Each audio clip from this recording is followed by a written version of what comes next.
Hello, and thank you for tuning in to this week's YOUmedia Miami virtual podcast. And it is Hispanic Heritage Month. We will be discussing the film Black in Cuba. I'm Vianney. I'm Arby.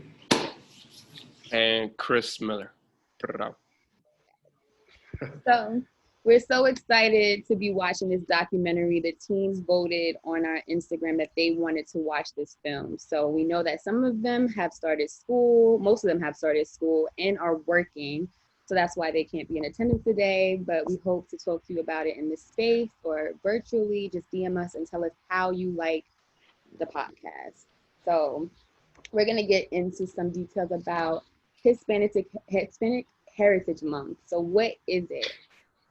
So Hispanic is, I keep saying Hispanic again, I don't know why, but National Hispanic Heritage Month starts September 15th to October 15th by celebrating the histories and cultures and contributions of American citizens whose ancestors came from Spain, Mexico, the Caribbean, and Central and South America.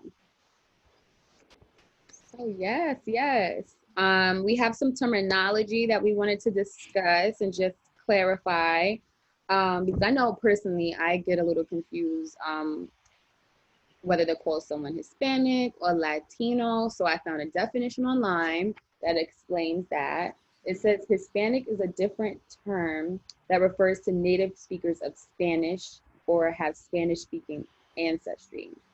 I think they meant to say native speakers of Spain on this website.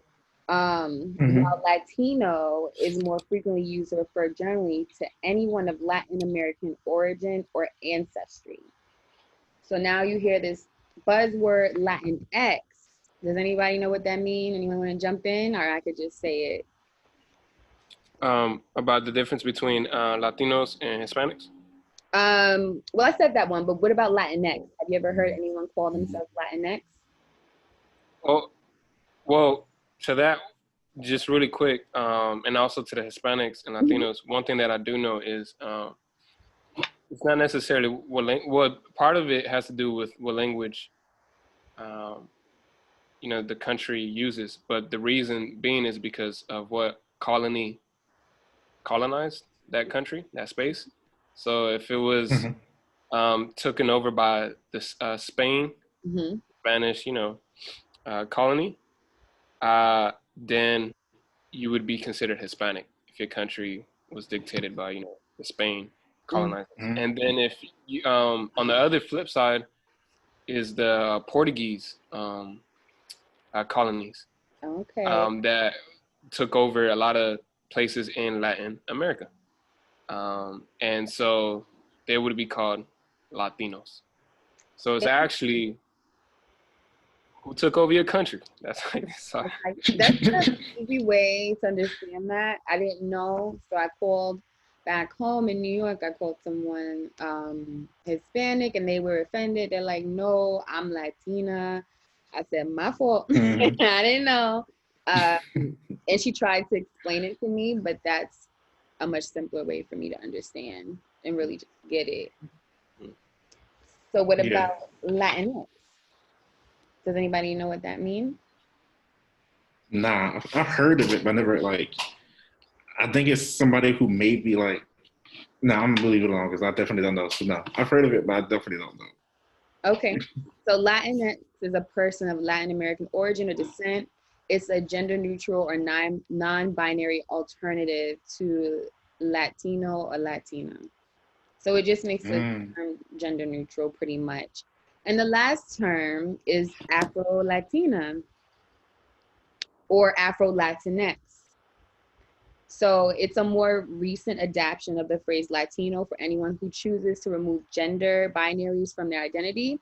Is used to describe as descendants of Latin America with African roots. It's pretty much in simple, Black Latinos. In plain language. So I actually made a slide. I wanted to share film and book recommendations for young adults.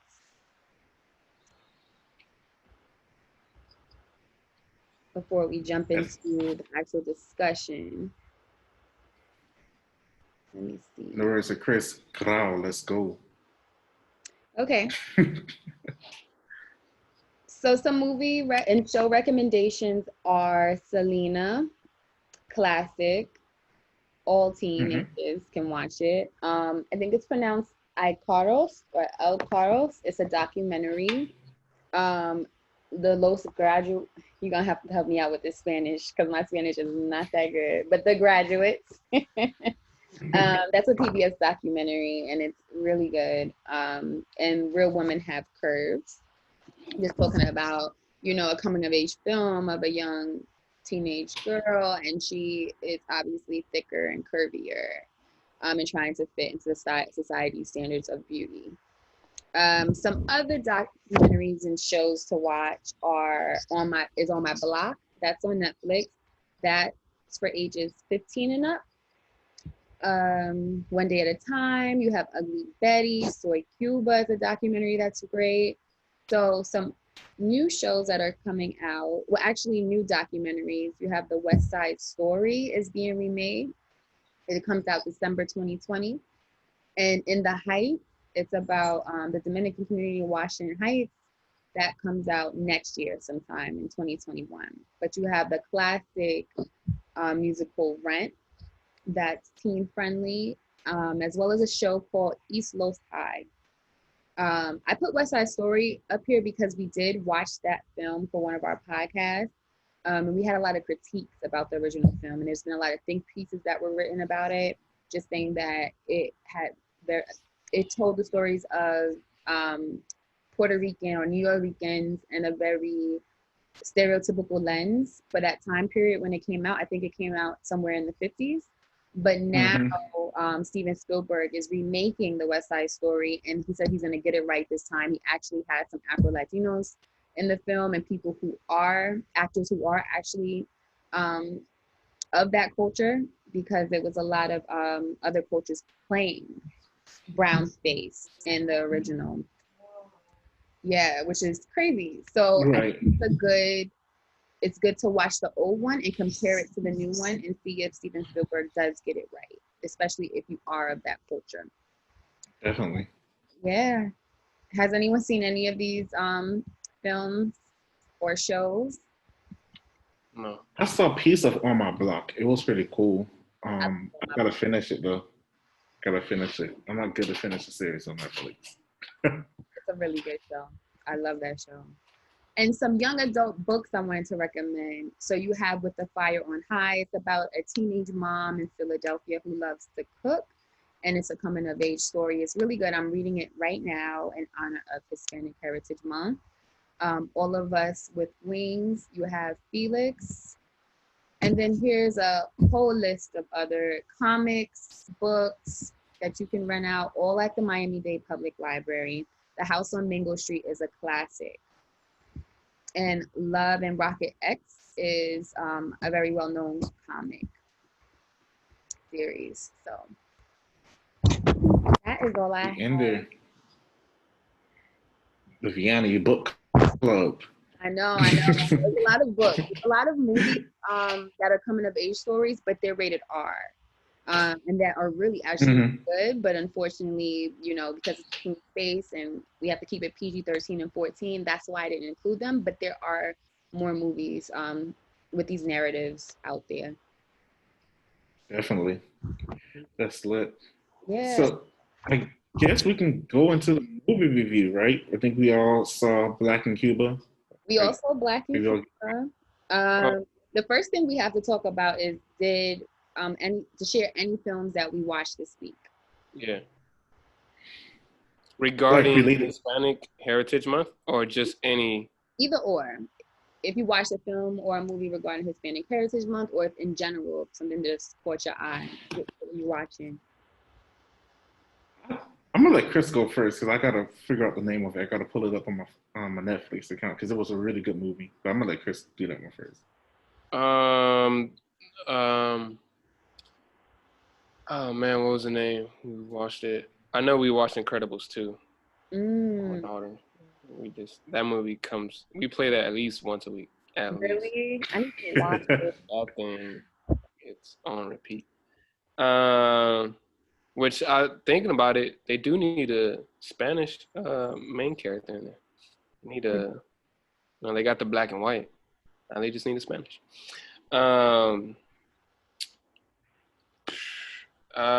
Man, it was whew. What was it? Come on. It's in my head. It was in the top 10 in Netflix. It was, was it a documentary? The Social Experiment? Was it The Social Experiment? It wasn't a Social Dilemma. Oh, Social Dilemma. It was like it was called The Take. Oh, okay. Yes, sir. Take. Yeah, it was actually originally French, and then they had some. I don't think they didn't dub it over, but they had English in it too. But it's also predominantly French as well. Nice. So that was very interesting. I thought it was slow for me at first, but it picked up, and I was like, okay, it's pretty cool. I ended up watching that too. It's so funny because like you both said the same exact movies that I've watched. So I did watch Social Dilemma. That was really good, hands down. Okay. 10 out of 10.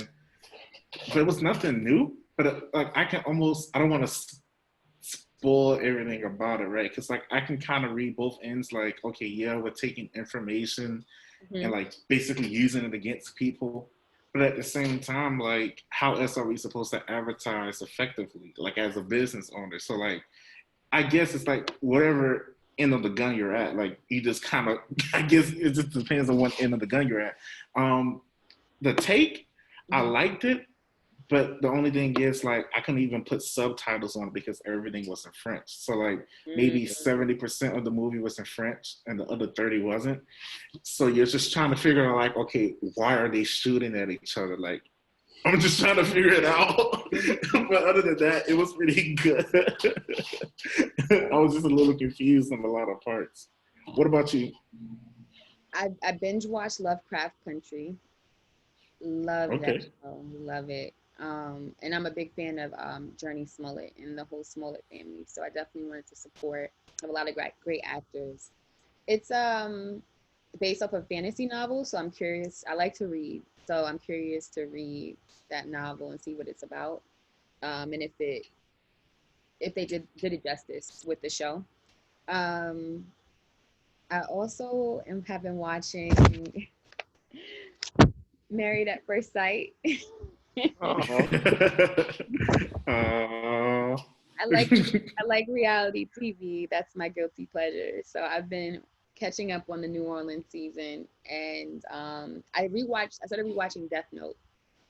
A lot of our teams are into anime, and I'm really trying to get into anime. So I'm enjoying Death Note. Definitely a lot of. It's funny to me though. It's so funny, but it does make you think about like morality, the difference between good, evil, and like what's right, what's wrong. You know. Yeah. I really enjoyed it, but yeah. So any Hispanic films that you like favorite Hispanic film of all time that you've seen?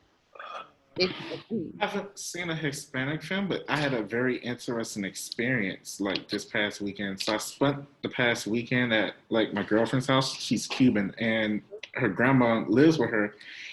It's the equivalent to like Stories, whatever, but it's Spanish. So I'm sitting there watching it with her, and I don't see. Is it novella? Yeah, that's what it's called.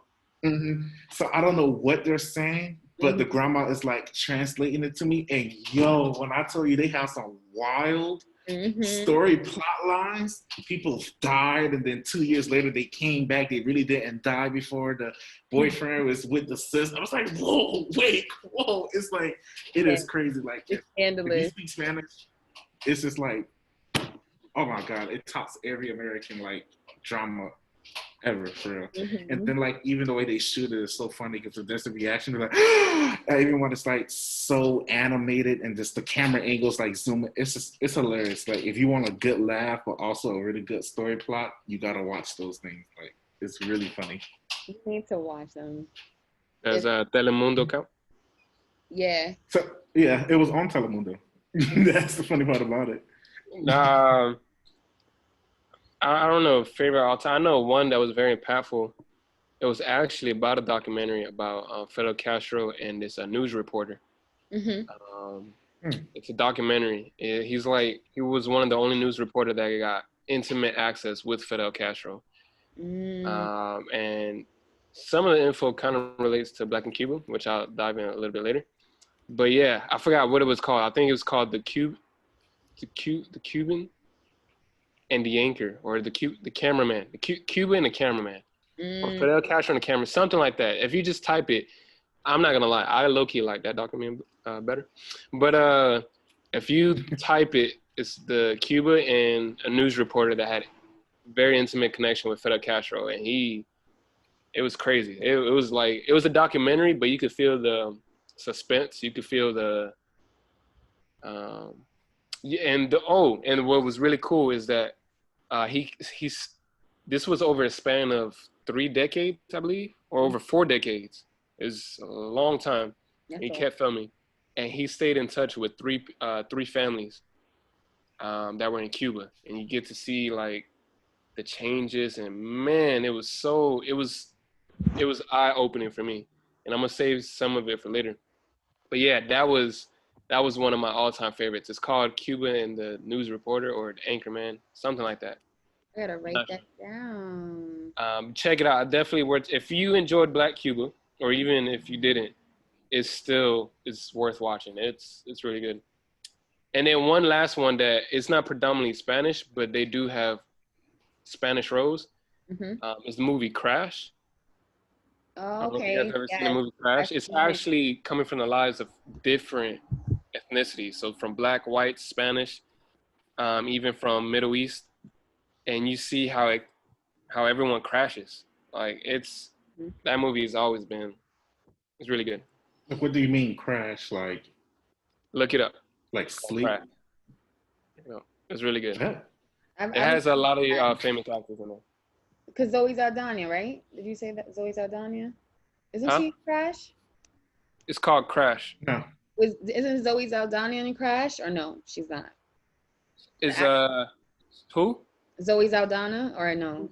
Who's that? She played in Guess Who with Ashton Kutcher. Maybe she's not in Crash. I might have made that up. I have to look it up. Let's see. Crash with it came out in 2004. Yeah. That's the one. Okay. That's the one. I've seen it. Yep, it was good. Yeah. I didn't watch it. That's pretty good. I'm not going to age myself and say how young I was in 2004. Then you know what? While we're on it, I'm gonna just see if I could pull it up. Cuba and the Cameraman. I was right. Boom. It's called Cuba and the Cameraman. I'm definitely. It's on Netflix, and it's on Netflix. If you have Netflix, go watch it. Cameraman. I'm gonna save that. I'm writing it down right now. Okay. On my list right now. So I would say my favorite movie of all time, one of them, is Selena. I love that movie. I love Selena. I had her album when I was in not elementary school, maybe elementary school, middle school. Love it. I have on her lipstick.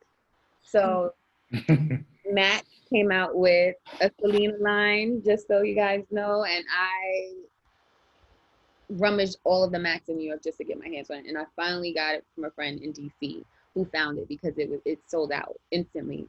Her lipsticks. But I'm a huge fan of J-Lo. She's from the Bronx. That's where I'm from, and she grew up not too far from where I used to live, so she's always going to be Jenny from the block, no matter how famous she gets. I absolutely am a stan for J-Lo. And the other two would have to be, I would say the Frida movie is on Netflix.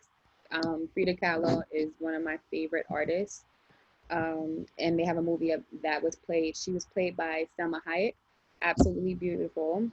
And she did a great job playing Frida. It was a good movie, and it really gave me some insight as to like Frida's personality and just everything that she's done creatively and politically. And then the last movie,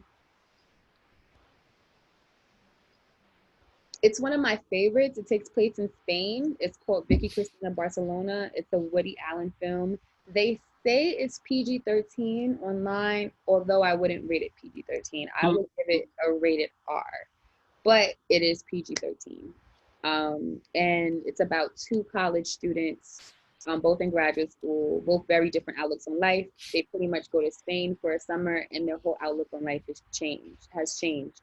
And I love it. It makes me want to travel, and I just love the Spanish culture. It looks so beautiful there. Never been to Spain, but that's on my list of places to go. Yep. So Okay. next. What are we gonna get into? We're gonna get into Black in Cuba now. Black in Cuba. So, what everyone's thoughts? We got to share the movie plot. So basically, Definitely. You want to do it? I'll just share it. It's about the Black student union at Yale. They want to go to Cuba to do research on just the African diaspora in general.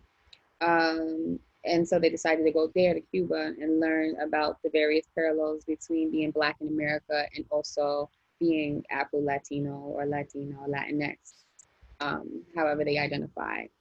So yeah, let's get into it. It was interesting.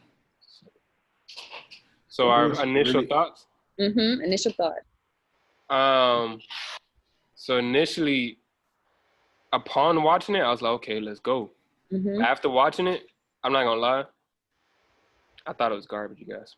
Really? I'm so serious. I don't know if I had my expectations too high. I don't know what it was, but I was just like, what? Wow.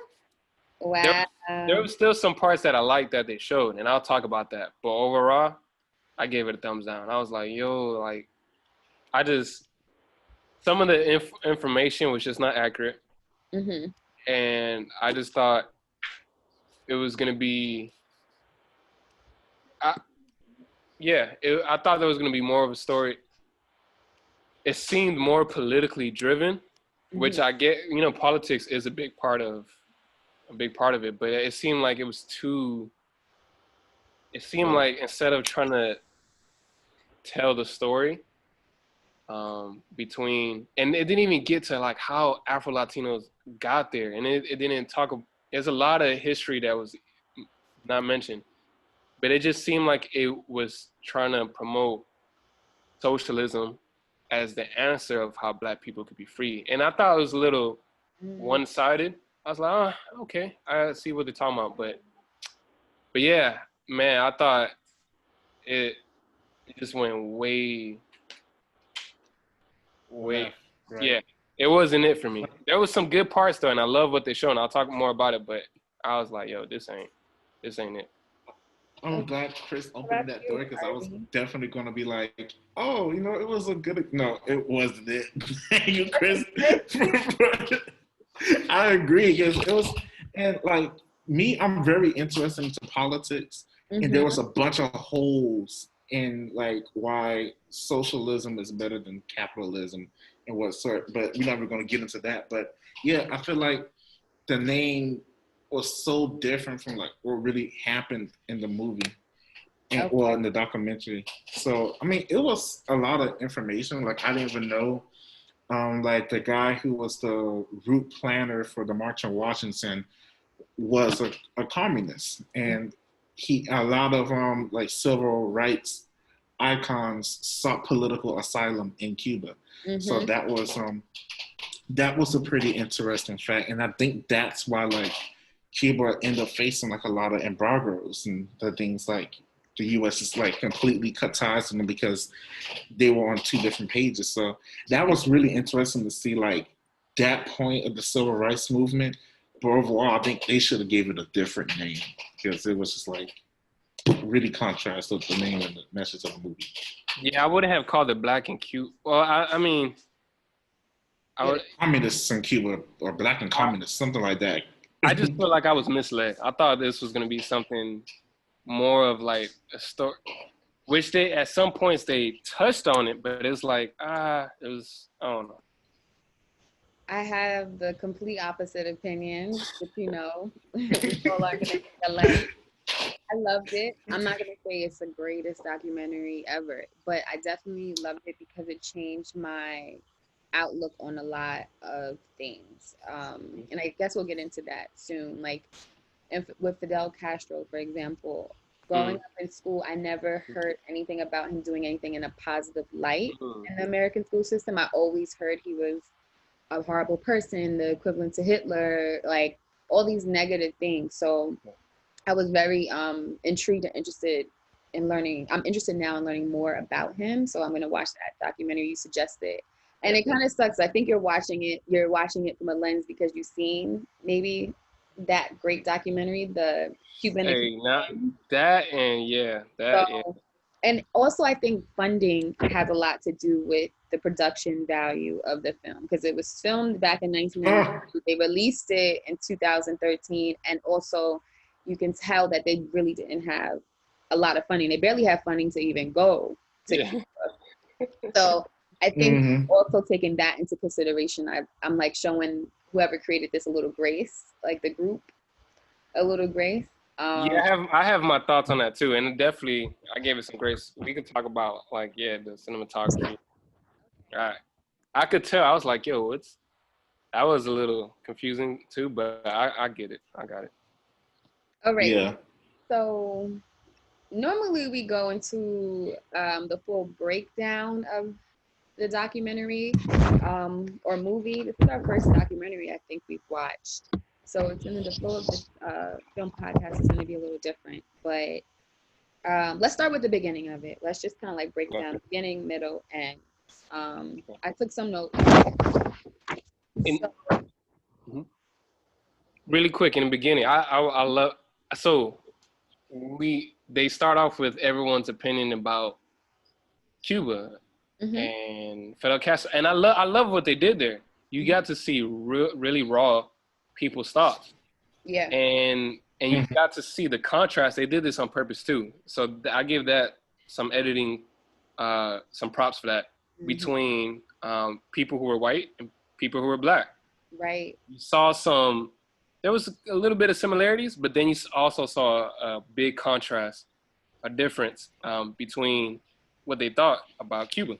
And I know that's not everyone's perspective. I know they didn't get everyone, like not everyone that's white thought what those white people thought, and not everyone that's black thought what those black, but it was still. Like, what was the difference between the two?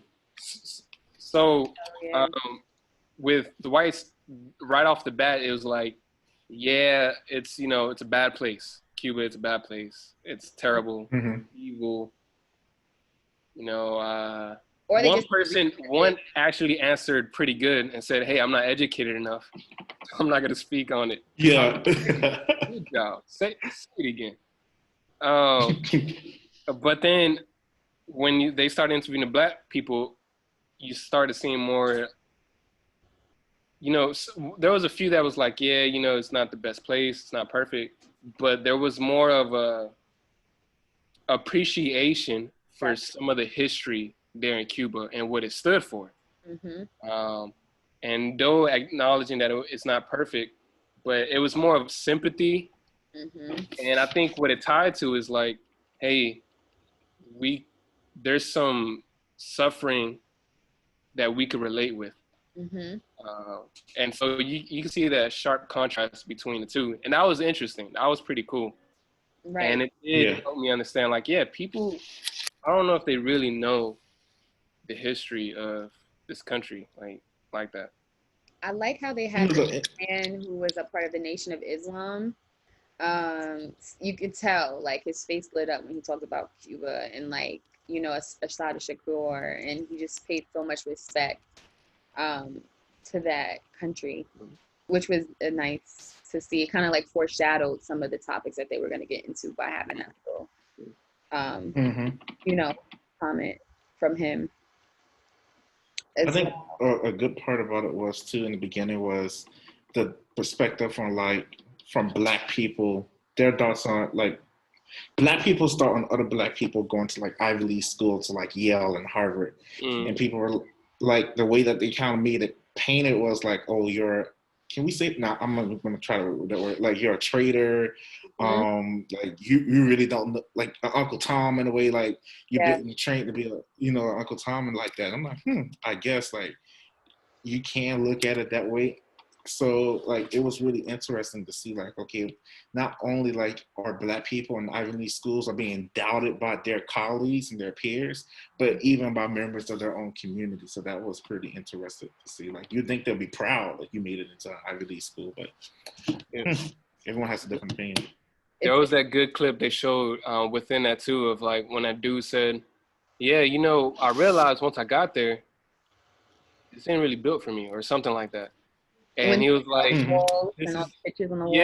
Yeah. And another part where he was saying like, yeah, this is really for, those who are going to be president, CEOs, which is kind of sad because the underlying tone, it sounded like he don't think Black people could be CEOs or presidents or whatever. Remember, that was shot back in what, like Obama wasn't president. Exactly. You could tell that clip was a little on the older side. But nevertheless, what he was saying, though, was like, yeah, it was geared towards white people. And then they showed the clips, which I thought that was interesting. They went through the history of, like, these past presidents. You saw Rockefeller in there. You saw George Bush and his father. You saw the Clintons and all these different people. And it's like, okay, yeah, that's very interesting, like, the figures they look up to, Yeah, I didn't take that he didn't think that Black people couldn't be CEOs. I think what he was trying to say was these people are from a certain class, and obviously they're white, and their parents and great grandparents that come from generational wealth that we don't necessarily have. So they will become a CEO of their dad or their mom's, company, or their great grandfather's, companies. They're kind of groomed to be that at a young age, while we're just fighting to get into the door, fighting to get a seat at the table. We have someone's here? Yeah. Who it is? I think it's Gabby. Dun, dun, dun.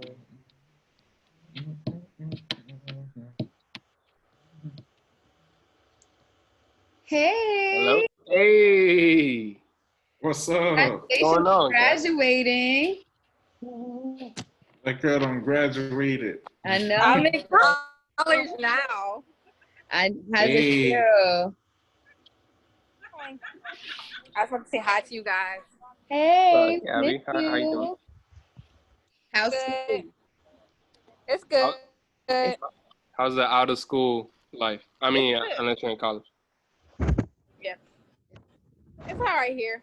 I'm doing good. Where you at? Like, are you still in Florida? No, I'm in Daytona. I'm in Florida, but I'm in Daytona. Oh, okay. Okay. That's lit. Well, you ain't that far though, so you good. Hey, Gabby, have you watched that documentary Black in Cuba? No, not yet. I gotta watch it. Definitely watch it. And I gotta go to the cafe first. Okay. All right. You leaving us? Guys? Bye. Yes, All right, Gabby, it was nice seeing you. Bye. Nice seeing you too. Aww. She came. That was a cool stop by. But to the point where you was talking about, Vianney, Michelle Obama actually talks about that in her Netflix documentary, Becoming. And she talked about like, when she started at Princeton and then she went over to Harvard, and her guidance counselor was like, oh no, that's not for you. Like maybe you want to look at like somewhere else different. And then she was talking like how she got in and she thought it was going to be like this fierce competition.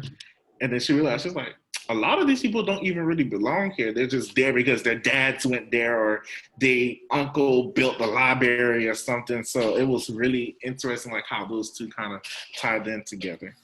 Yeah. That Obama movie is pretty good too.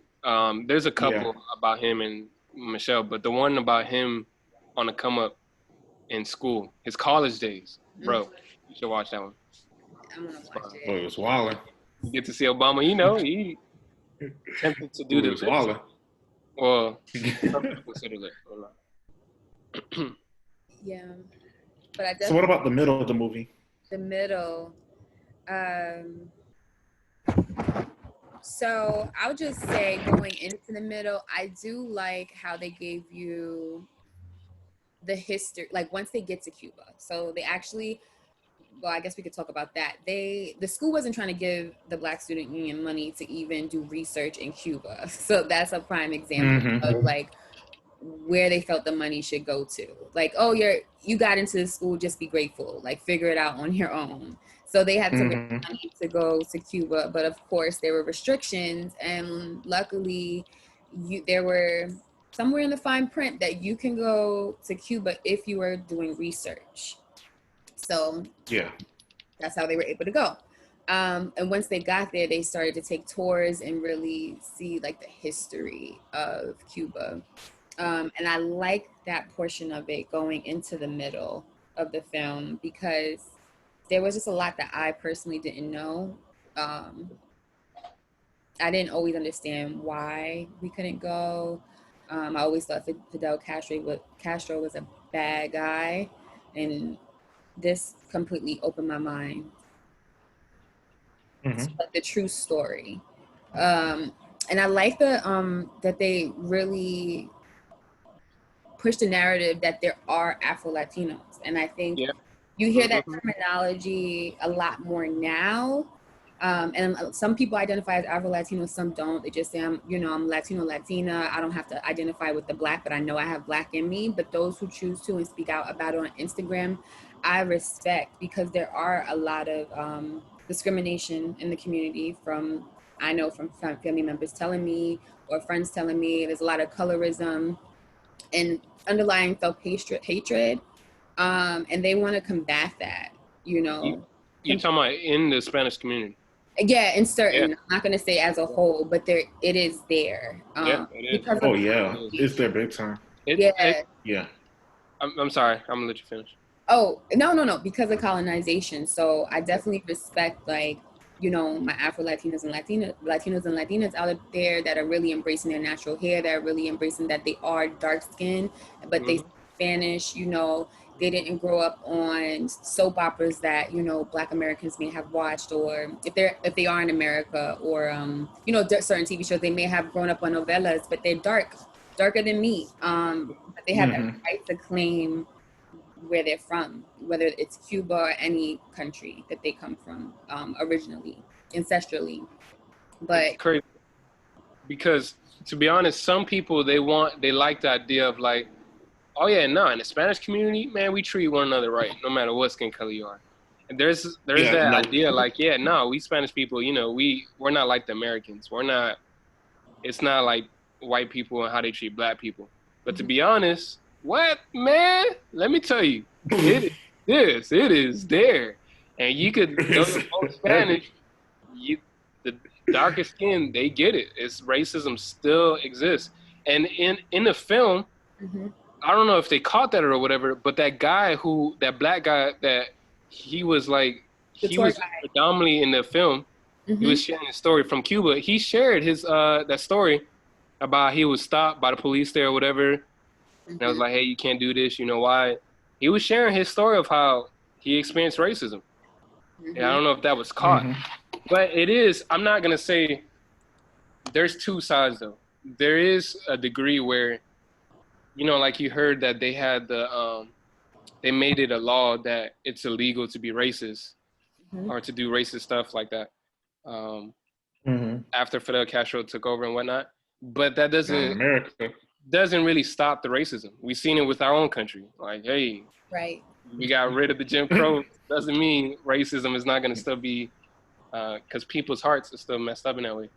And so, though the law is there, and though people want to, it sounds good. We want to pretend like, oh yeah, no, we're all inclusive. Like, no matter what color you are. The truth of the matter is, no, people still experience it.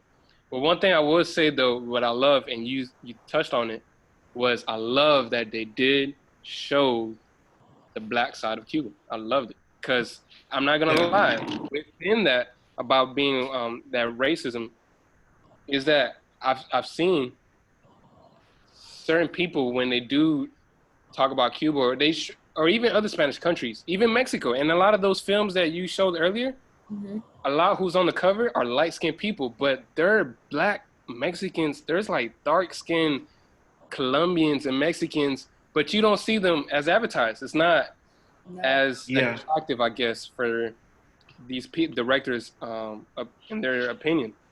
And it's attractive, but we know the real reason, but we ain't gonna get into that one. It's like, yo, can you show that side as well? And I love one of the good things that I did love about Black in Cuba was they show that, and they put the statistics there.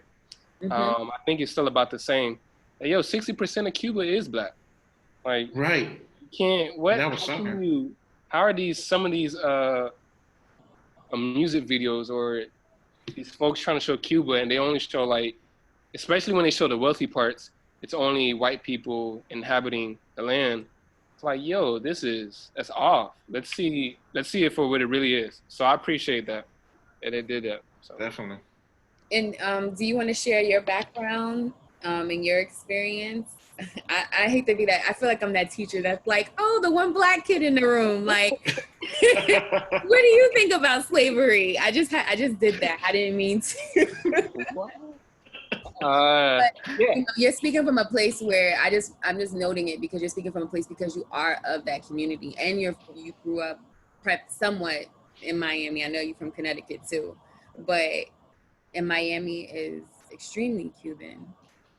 And I'm a black Cuban. I just recently started exploring it because my sister-in-law, she keeps telling me, you're Afro-Latino. Okay. So black Cuban, Afro-Latino. I don't really care. But I've been to Cuba when I was 10, and I got to see my family there. I have an older sister there who's black. My dad, he's black. They're both Cubans, my dad and mom. But my dad, he's like black. He's like, it's probably almost as dark as RB, but he's not quite there yet. Hey, shout out to the dark side. And then my mom, she's more on the lighter side. Kind of like white, but not necessarily white. And so, we went to Cuba, and man, it was, and I thank God I went there early because I didn't really care about, I was innocent in that matter of like, racism and all that. My head wasn't on that, but I just got to see it through a lens of like, more of a pure lens and not to, to have things exposed to me. I just enjoyed it. And I saw my family, they were black. Some were, on the lighter side. And it was beautiful, man. I was like, it really is. There's a lot of black people there. And it is poor. And I'll touch on the other subjects that I didn't agree with the film. But it was beautiful and it was cool. I got to see like the love. It was, personally for me, I did experience the love that that some people do want to promote in Spanish communities, which it is true. And some, it's like they really didn't. It was, my family that were white, we were treated the same, whether we were black or white. And it was a lot of love there. So that was really dope. Yeah. That's amazing. That's been my overall experience too. I think the movie, the middle, was a little better, a little bit more tolerable. One of the interesting parts that I found was like the way they kind of painted Fidel Castro. Like Vianney was saying before, and even like today, like Fidel Castro is really villainized, and people are like, "Oh, he's a jerk. He killed so many people." Like if you bring Fidel Castro up around like my girlfriend's mom, just snaps like a full-blown tangent. But I didn't know. Like don't do it. That's a way to get cursed out. But definitely, but like, you said watch it what? You should watch Black in Cuba. Oh yeah, definitely. So, but like, I didn't know he was giving political asylum to like different civil rights activists from here in America. I didn't even know the education system was that good. Everyone gets free healthcare in Cuba, so it's like, okay, maybe they do got some stuff better than America. Like the way like Cuba is painted here in America is like some third world country that doesn't have anything at all, but in reality they have a lot more better stuff than we do. They can read better than we can, so it's like you really gotta kind of do the research for yourself. So that was pretty interesting there to see. Right. Since you brought it up, that's exactly the parts that I disagreed. I was like, oh snap, what, for real? More further than the truth. And I'm talking about from what my dad has shared with me. He's recently gone back to see his grandma because she was getting really old, and his family and his daughter. And even from the stories he shared before, what the stories that my mom has shared, the experiences that there was a church in Homestead that we was really still are a part of, and they had people from Cuba. They're missionaries. They live in Cuba. They came and visit Homestead because we went to go visit them. I didn't go on that trip, but I heard all the stories, and they came and they shared what's going on in Cuba. Man, let me tell you, some of that stuff, I'm not gonna lie, I was upset because I was like, you guys know, this is wrong. That is not correct to some degree. I'm not gonna say like everything they said was a lie, but so with the whole point of Fidel Castro, I'll start with him. People should know the history though, because he didn't start off like this dictator villain, like, forget everyone, I have full control. No, I love what they showed in that. And actually what they showed before, which is something that I learned, and I'm gonna do more research, that dude Batista was there before Castro. Yeah. Some of that is actually very true. Like America in a way did want to colonize Cuba. Just like a lot of other countries that were colonized. It's facts. Wow. Like, we would have saw a lot of American companies taking over Cuba, and it wouldn't have been the same. That's facts all the way. And then what Castro stood up for was exactly that. He was like, no, we don't want to be colonized. We don't. No. That is facts. That's true. And so there was some hope that people had with that. That actually led to how Castro took over. And that dude who's Argentinian, but he worked with Castro, Che. Yep. Who's that logo of his face is very famous. He revolutionized. And I'm not gonna lie. So their solution, they thought, was communism or socialism, and fighting back some of the capitalistic ideas that's out there and some of the democracy ideals. It makes sense why they took that route. It does. I understand the heart behind it of like trying to make everything equal. Right.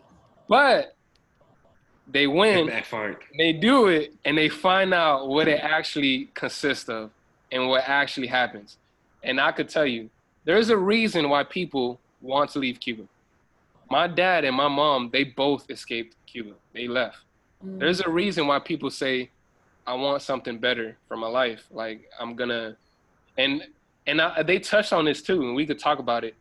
Part of that is what gets promoted from America. Did you guys catch that with the whole music video? Yeah. How it is for Black people. The rappers.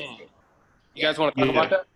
Yeah. And that was like one of the biggest things I was talking about, right? Like, and I think you said it earlier, like, how is it that a country has 60% of Black people there, but in the music industry, we only see white, Cubans?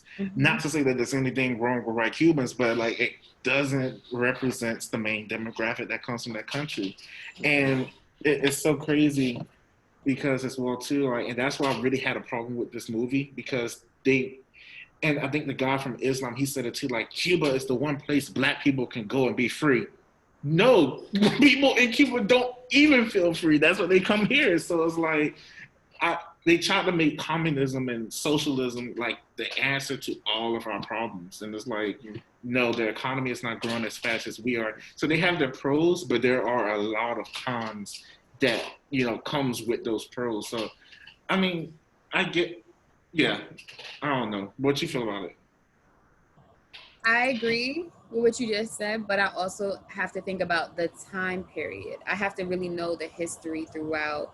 Like Cuba in 2020 could be different, you know, and what they were having access to. Like we have access to so much more now with like the internet, and so we have knowledge. But back in 1992, they didn't know all of that. Like maybe what we have exposure to, and sometimes we don't even have all the knowledge with the internet because there's so much information that we could be misguided. So it's really hard to say. Like maybe in the early 90s it was a little bit I don't know, I can't speak to it, maybe it was a little bit different there.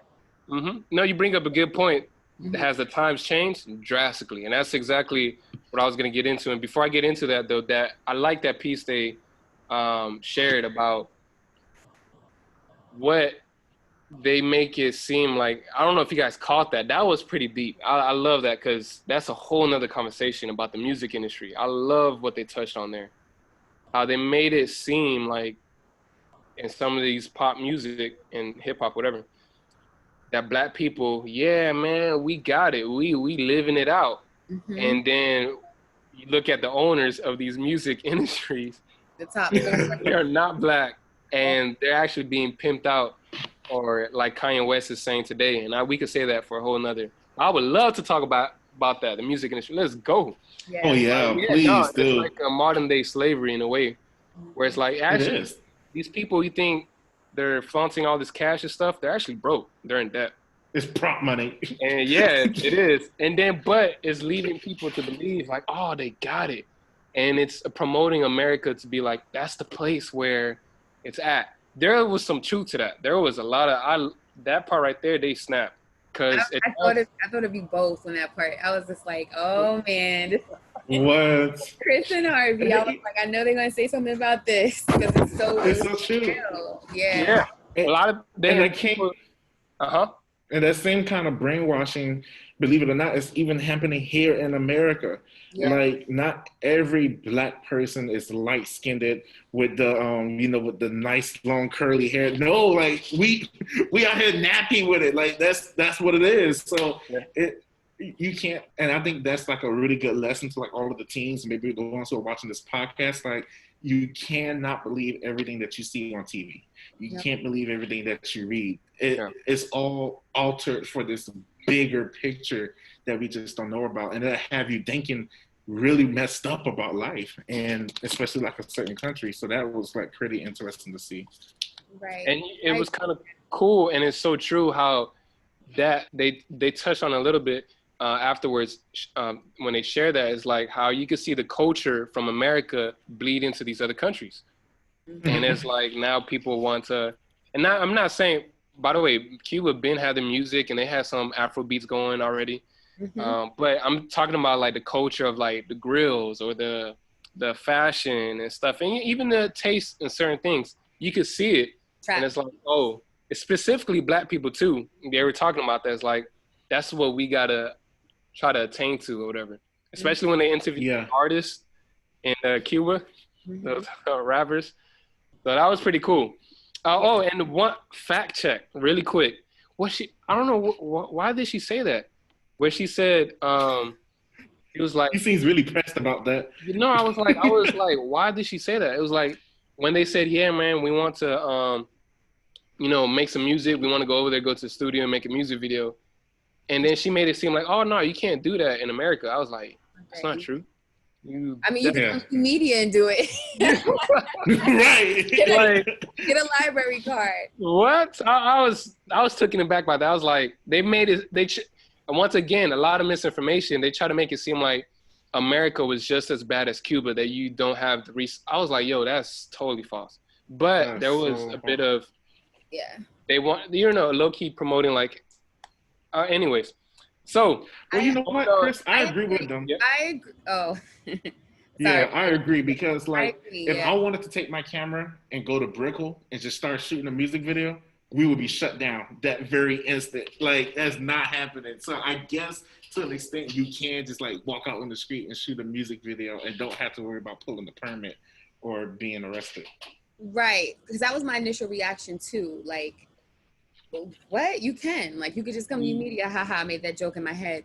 But and then it's not a joke. You everybody could come to YOUmedia if you have a library card, you know, shameless plug. Exactly. But just the freedom that you have, like, I think he thinks it's so easy to like do that. And like there's a lot of artists out there who don't have money for studio time.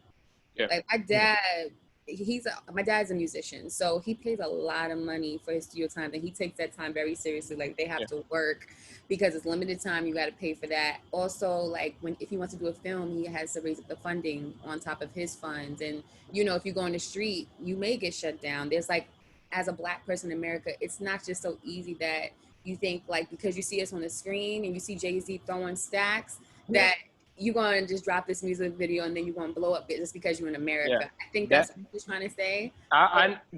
That's what I was hoping. It was just miscommunicated, and it was just like, we can't, like, that's kind of false. But when I thought about it more to what you said, I was like, yeah, with the connection of what they saw these Black artists doing, it's like, oh yeah, I'm going to just go over there, I'm going to do the same thing.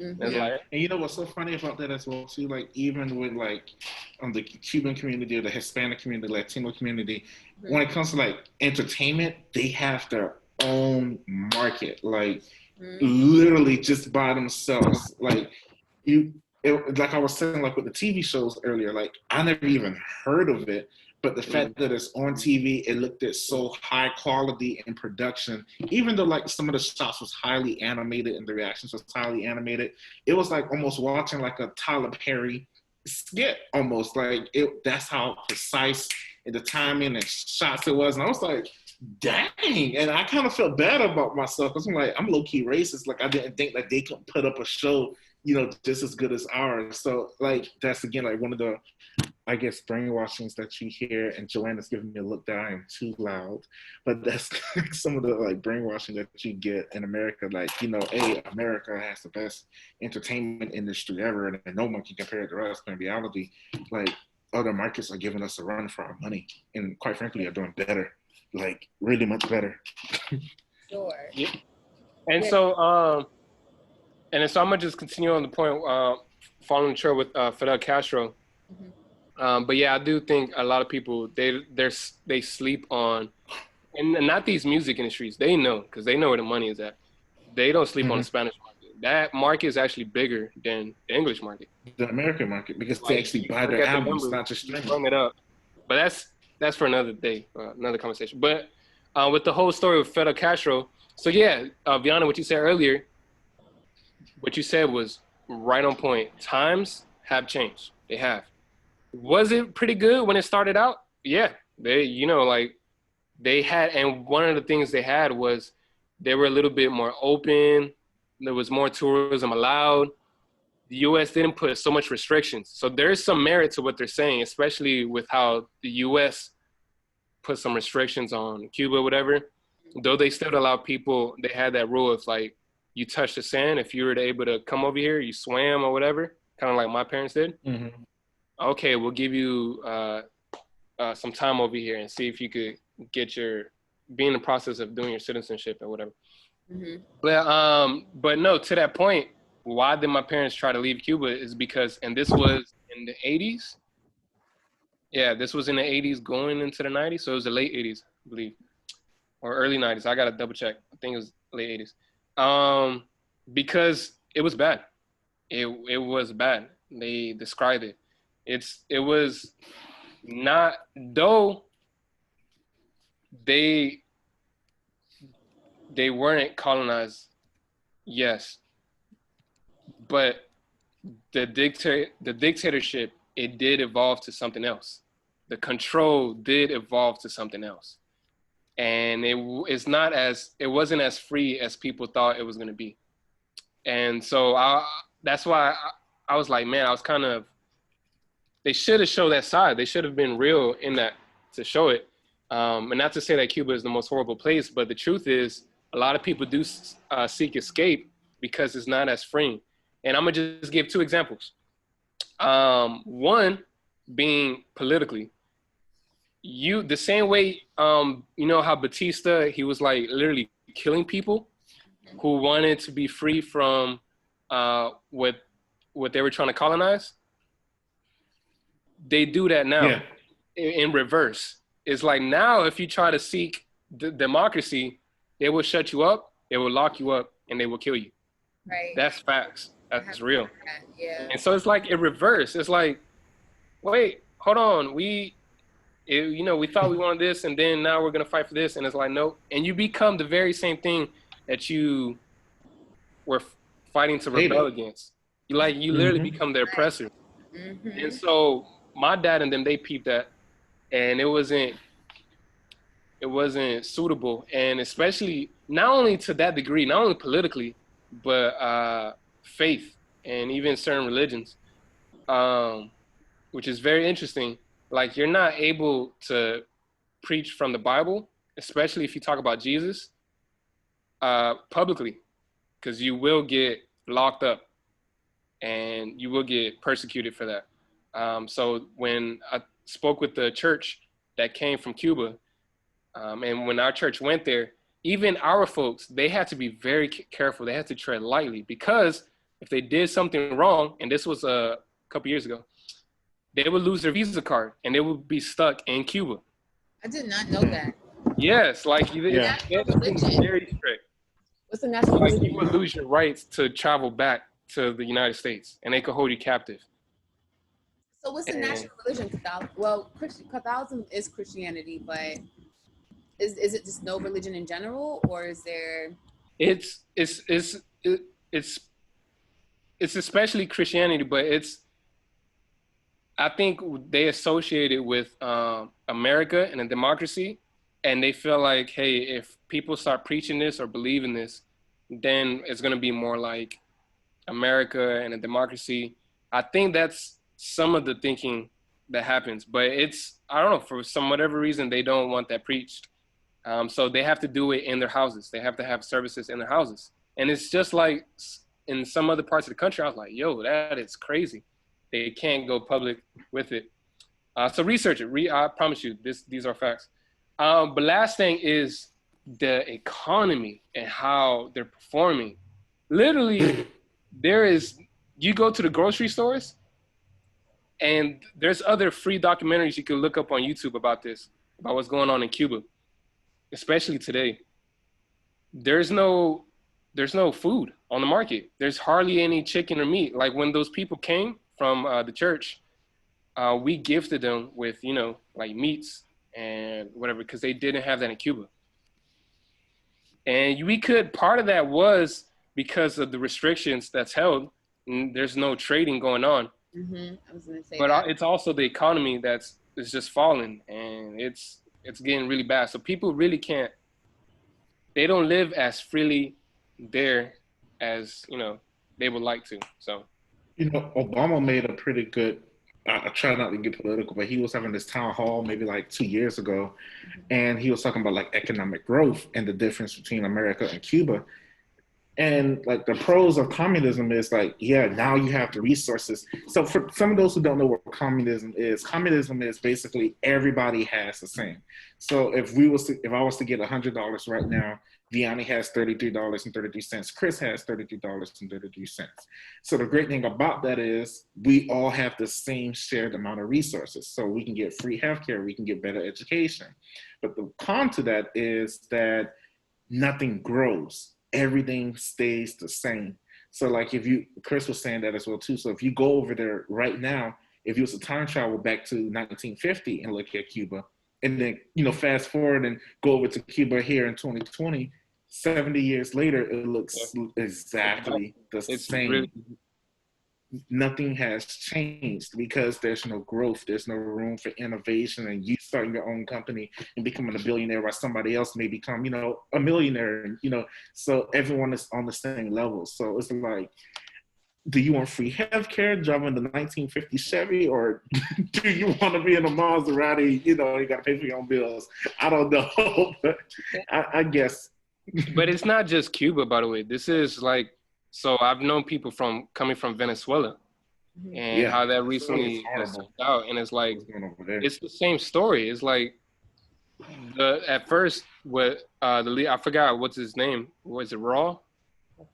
But he was fighting for like, yeah, like, hey, we're not gonna be colonized and whatever. We're gonna, fight to own our country.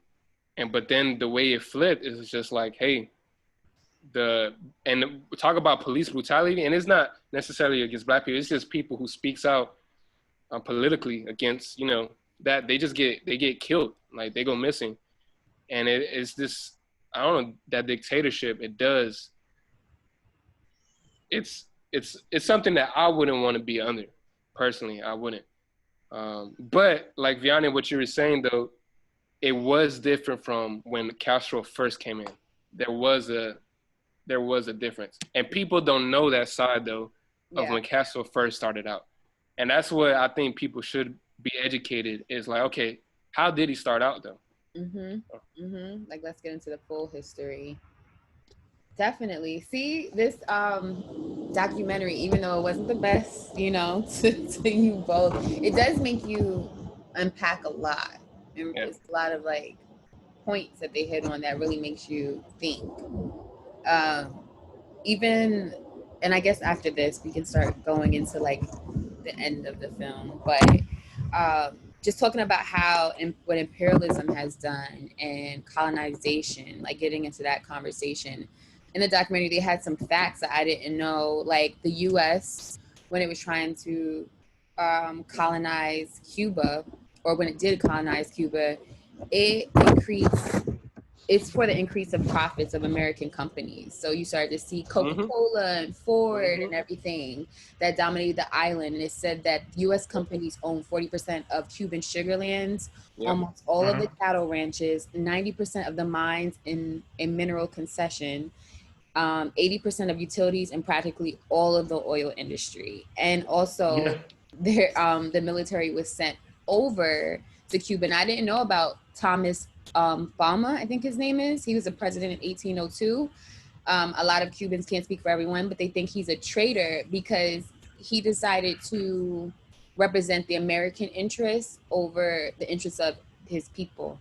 And he was the one that passed the rule that America militaries could set up shop pretty much in Cuba. And I didn't know about that. And I didn't know, one thing that stuck out to me is the raids that were happening, which I thought were so dope. Like all across the African diaspora in all countries, Black people were not complacent. We did not want to be slaves, or people of African descent, I should say. And I love that a lot of Cubans who were enslaved, they left and started these maroon communities and went back and destroyed properties, raided, the plantations, and like liberated other slaves. And it just shows like the resilience of the people that I love, of our people. Yeah, definitely.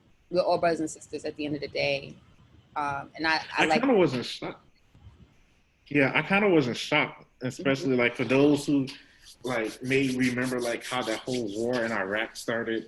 And I understand, like, even now to this day, you see like a bunch of defense contracts go out to those countries and things like that. So it's like, I'm not shocked that 40% of American companies really, capitalized off of like a war in Cuba.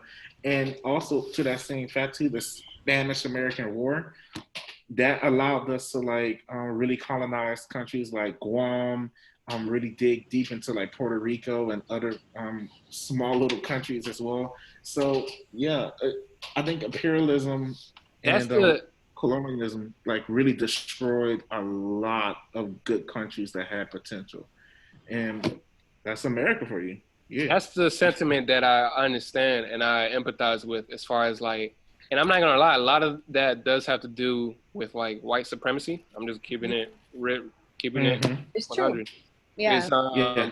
It's like, like as the rich is getting richer and poor is getting poor, and that doesn't mean you can't, and like it doesn't mean that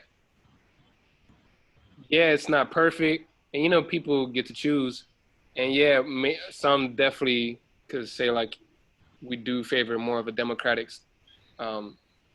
type of government. But I could understand the sentiment of some of these leaders in the socialistic or communism parties. Is like, we don't want these people reigning over us.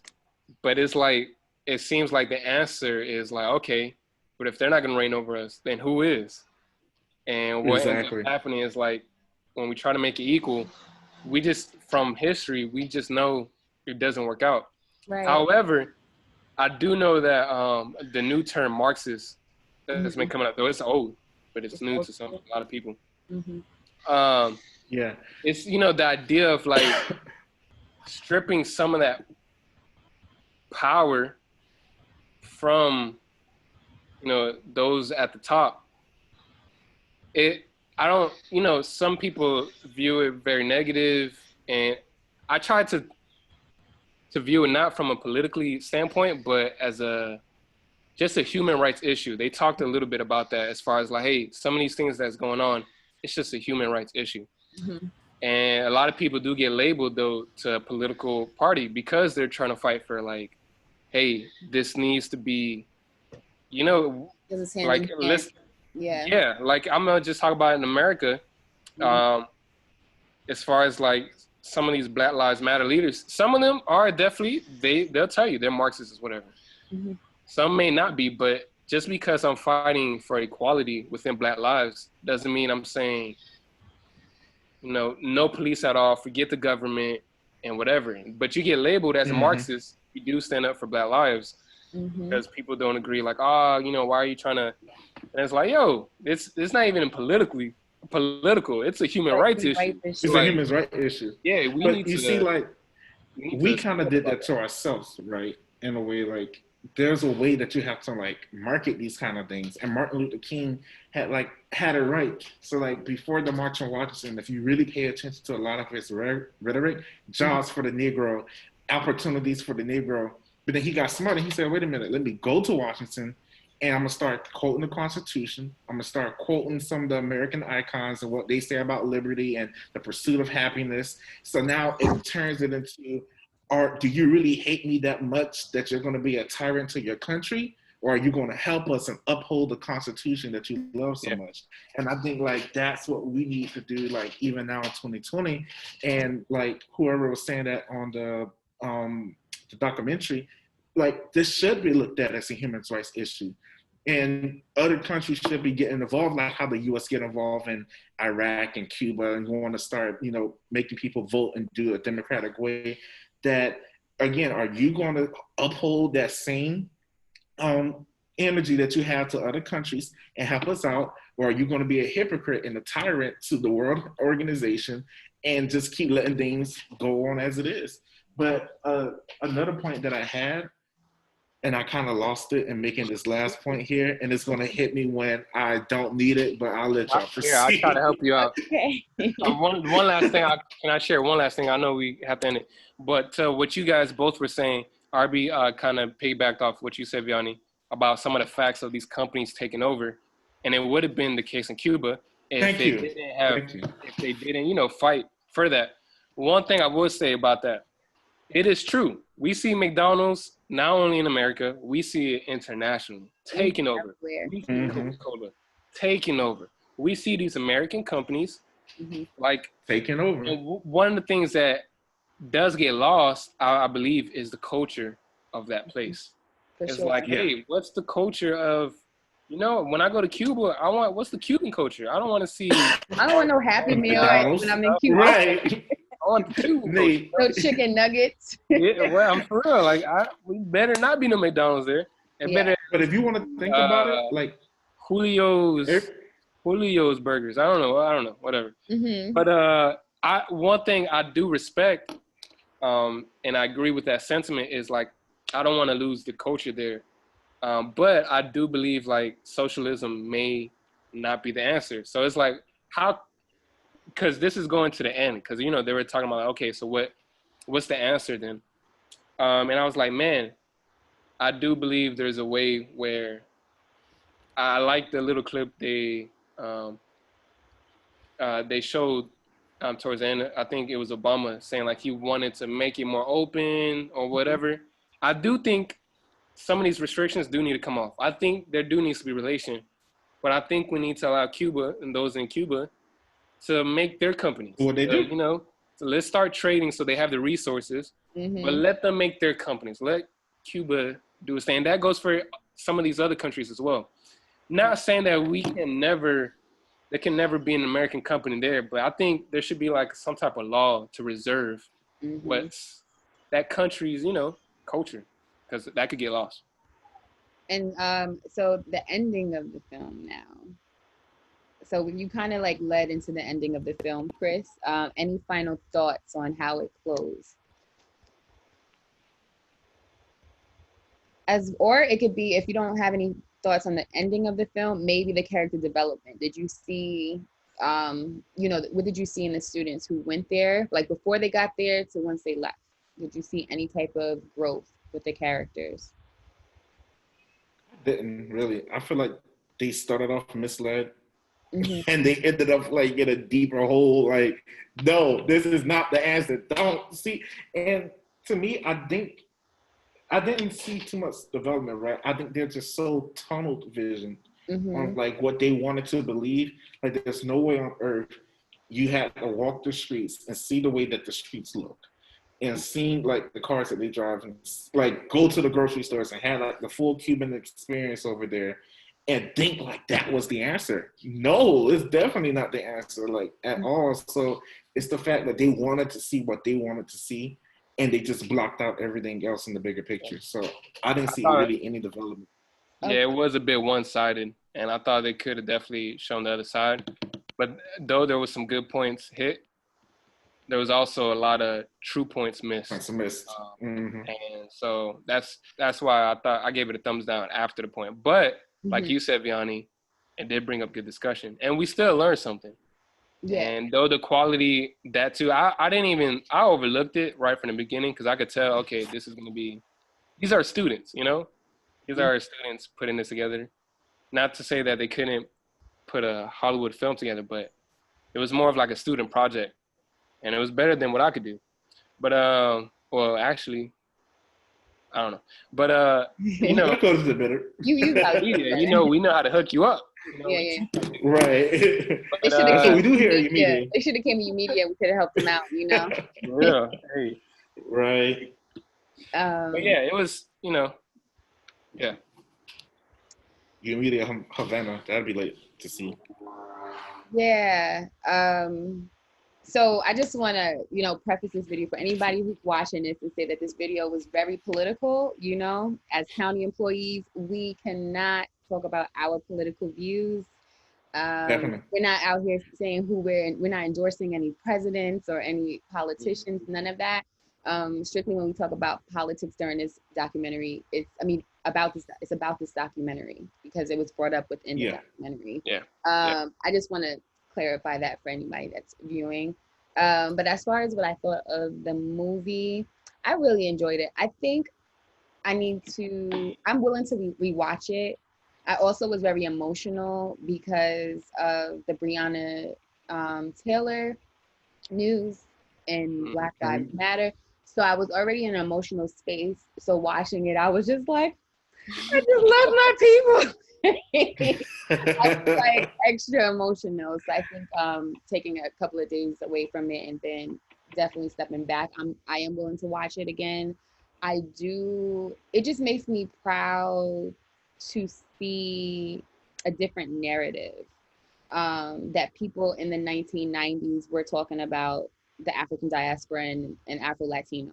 And not to downplay our educational status, whether it's formal or you learn by the world, we've always known about the African diaspora, but seeing people think critically about it and like trying to shed light the best way they knew how on Black Cubans and the culture was great. And I like the parallels between African Americans and Black Cubans, because we can relate in a lot of ways, because I think across the diaspora, it's very divided at times, especially if you're African American. You know, I have African friends or people who consider themselves Caribbean, West Indian, or Afro Latino who come to America, and that's a whole nother conversation. But they'll look down on African Americans or think we're lazy and think we're this, or, you know, they can't relate to us and they're harder working. And some are to a certain degree, but that's a whole nother convo. But I think it's good when we can come together, because I think we're more powerful when we unite and not when we divide. Like, oh, okay, like I'm African American, I could teach you, you know, my family's Creole from New Orleans. We could teach you how to make some gumbo. You could teach me how to make some Cuban food, and we can relate because we're all in this together. We all originated from Africa, whether we're multiracial or not. Whether if we're multiracial and if we aren't, it's fine. We're all from Africa. So I like that. And you know, the editing, you could use some work, you know. It's on the low budget side. There was some information, there were some holes where I wanted more information, but I think they tied it together well in the end. So at the end of every film podcast, we do final ratings. The highest you can rate it is 5. What would you give this documentary? 2. Chris. Damn. And I feel like he's being nice. That's the messed up part about it. A 2. Even think about it. Like, I'll give it a 3. A 3? A good 3. Only because it made me chuckle at a couple points and like made me think a little. So I'll give it a 3. A 3. I'll give it I would say a 3.5. I feel like Deanna was gonna go for a 5. I was gonna go for a 4. I was gonna go for a 4, but I'll say I was gonna go for a 4. I'm gonna say a 3.5 or a 3.8. 3.8 out of 5. Because it did educate me. I wasn't watching the film like, I know this, like, this ain't teaching me nothing. You know, Right. like I actually have like pages of notes and I want to learn more, and anything that's that's you always though. You can make notes out of anything. I know. I'm here and I love some notes. And there was one thing that I wanted to say about the end, because it was this young gentleman that whoever was interviewing him asked him, like, what do you think of like Black Ivy Leagues? You know, are they going to do anything for the community? And he kind of was just like, you know, he didn't have anything against them, but he was just like, but will they really give back to the community? Mm-hmm.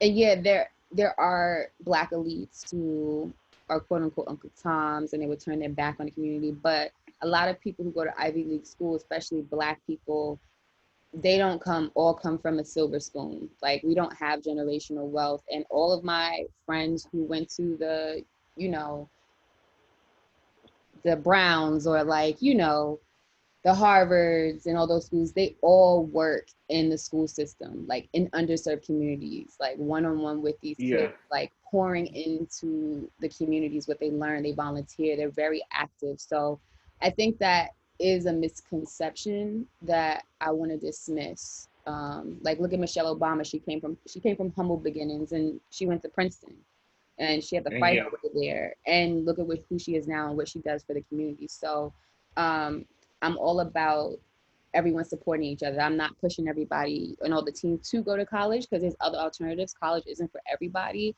but a lot of Black people who go to Ivy League schools get stigmatized as being like Oreos and Uncle Toms, and I want to dismantle that image or that stereotype, because we're just dividing amongst our community, dividing ourselves.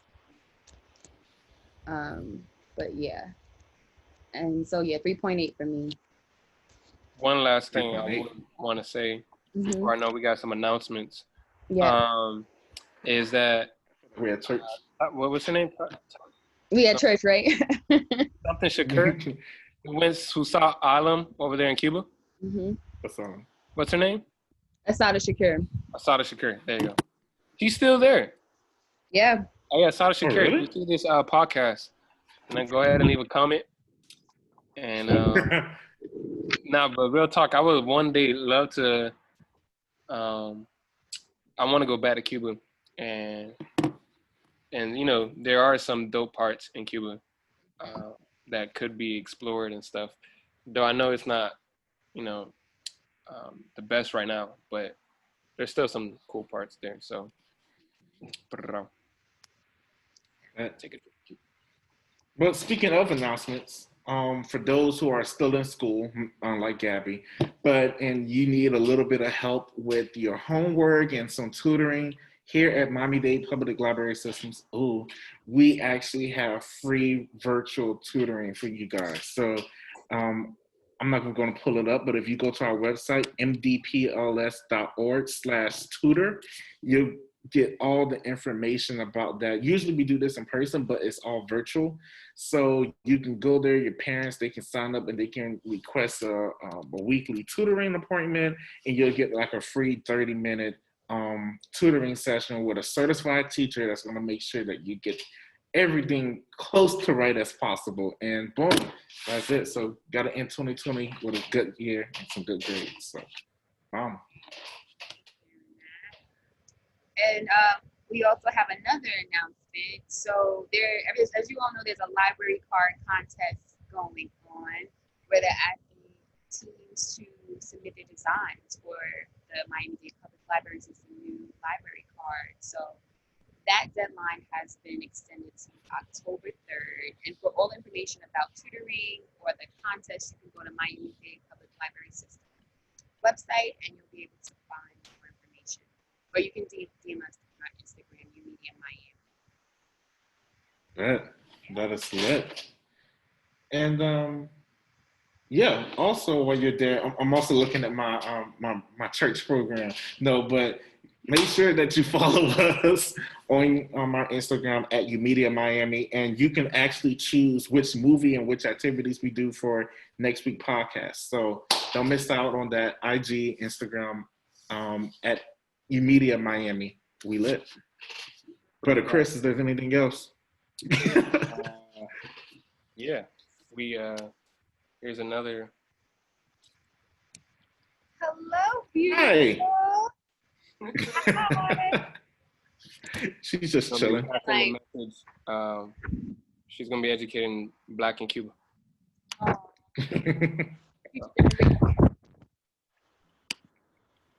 lit. All right. This was really good, by the way. Definitely. Really good. So thank you for tuning in to today's podcast. We are out.